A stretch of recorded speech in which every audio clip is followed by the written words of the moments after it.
এবং সেটা যদি এখন ডাকসুকে যদি দখল করতে হয়, আপনারা দেখেন নাই ঢাকা বিশ্ববিদ্যালয়ের পাশে এখন বিএনপি এবং জামাত ইসলামের নেতাকর্মীরা মহড়া দিচ্ছে না?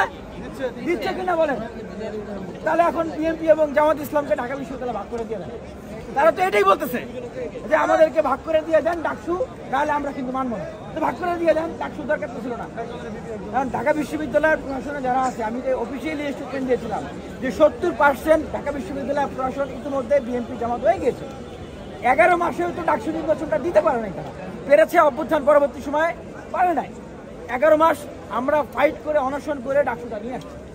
যারা ডাকসুর জন্য একটা দিন রাজপথে নামে নাই, যারা ডাকসুকে বাধা দিয়েছে, তারা এখন ডাকসুকে জেতার জন্য সারা বাংলাদেশ থেকে, সারা ঢাকা শহর থেকে লোকজন ঢাকা বিশ্ববিদ্যালয়ে আশ্বাস মহড়া দিচ্ছে। এই হলো আসলে বাস্তবতা, বুঝতে পেরেছেন?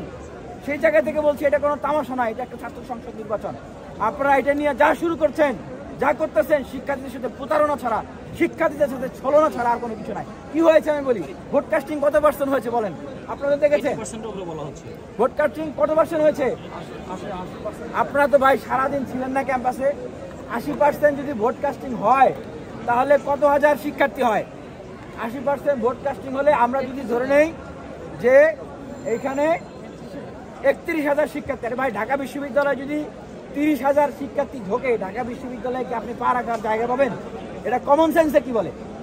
ঢাকা বিশ্ববিদ্যালয়ে যদি 30,000 শিক্ষার্থী আসে, আপনি কি পা রাখার জায়গা পাবেন? এত ভোট কাস্টিং কিভাবে হলো? শোনেন এবার ভোট কাস্টিংটা কিভাবে হয়েছে।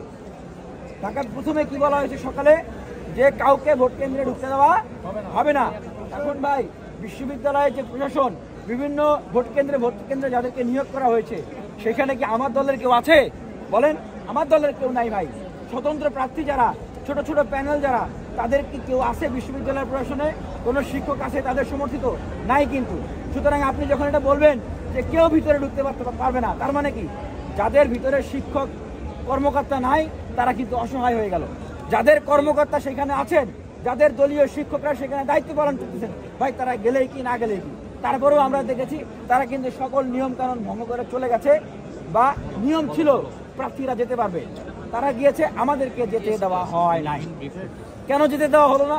এবার দেখেছেন তো যেতে দেওয়া হয়নি এই জন্যই, কারণ এইখানে যেটা হয়েছে, বিএনপিপন্থী শিক্ষক এবং জামাতপন্থী শিক্ষকদের যারা দায়িত্ব পালন করতেছিলেন, তাদের অনেকেই ভোট কারচুপির মহড়ায় মেতেছিল। ভোট কারচুপির প্রতিযোগিতা, নোংরা প্রতিযোগিতা তারা করেছে।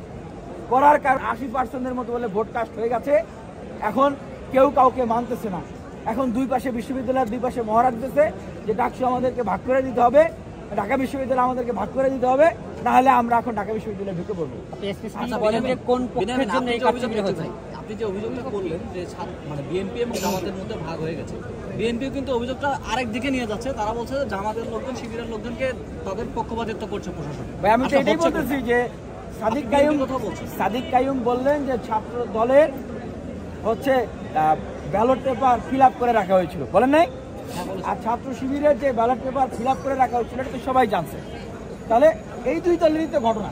দেখেন তো, আমি আপনাদেরকে একটা খুবই শান্ত মাথায় একটা প্রশ্ন করি। ঢাকা বিশ্ববিদ্যালয়ের শিক্ষার্থী, সমগ্র বাংলাদেশের মানুষকে একটা শান্ত মাথায় প্রশ্ন করি, এই যে ক্যাচাল, এই যে মহড়া, এই যে আধিপত্য বিস্তার, এই যে হেজমনি, কোন দুইটা দলকে কেন্দ্র করে? জামাত আর বিএনপি, ছাত্র শিবির আর ছাত্র। বাকি তো মাঝখানে আর কেউ নেই, সব তো নাই হয়ে গেছে। আপনারা বুঝতেছেন না যে কি হয়েছে? তো আসলে ছাত্র সংসদ নির্বাচনের যে মূল্যবোধের জায়গাটা ছিল, ছাত্র সংসদ নির্বাচনের ভিতর দিয়ে আমরা আসলে যেটা পেতে চাচ্ছিলাম, হিতে এখন সেটা বিপরীতের মতো একটা অবস্থা হয়ে যাচ্ছে। এখন ছাত্র সংসদ নির্বাচন চেয়ে এখন মনে হয়েছে যে আমরা ভুল করছি। এখন মনে আমরা বিপদে পড়ে গেছি যে কখন এই দুইটা দলের নেতাকর্মীরা বিশ্ববিদ্যালয়ে ঢুকে পড়বে, বিশ্ববিদ্যালয়ে ঢুকে এখন পাল্টাপাল্টে মারামারি কেওয়া শুরু করে দেবে, আর আমরা অবশ্যই দেখব। আপনি কি মনে করছেন সরকার এবং এই প্রশাসন এই সুষ্ঠু নির্বাচন করতে ব্যর্থ হয়েছিল?